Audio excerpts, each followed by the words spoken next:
પોરબંદર તાલુકાના પાલખડા ગામથી બરડાસાગર ડેમ તરફ જતો રસ્તો બિસ્માર હાલતમાં છે। આ રસ્તા પરથી નીકળવું ખૂબ જ મુશ્કેલ બન્યું છે, ત્યારે વહેલી તકે આ રસ્તાનું સમારકામ થાય એવી માંગ ઉઠી છે।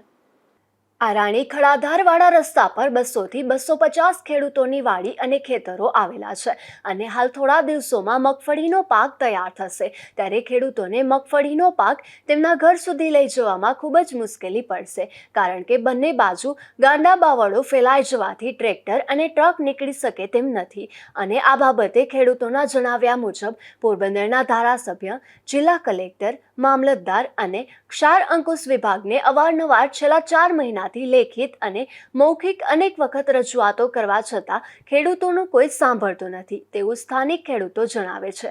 અને આ રસ્તો જો ટૂંક સમયમાં રિપેર કરવામાં નહીં આવે તો અને ગાંડા બાવળો દૂર કરવામાં નહીં આવે તો ખેડૂતોને મગફળીનો પાક લઈ જવામાં ખૂબ જ મુશ્કેલી પડશે। આ બાબતે વહેલી તકે 200 થી 250 ખેડૂતોની વેદના સમજવામાં આવે તેવી આ વિસ્તારના ખેડૂતોની માંગ છે। ધીરુભાઈ નિમાવત, ગુજરાત ન્યૂઝ, બગવદર।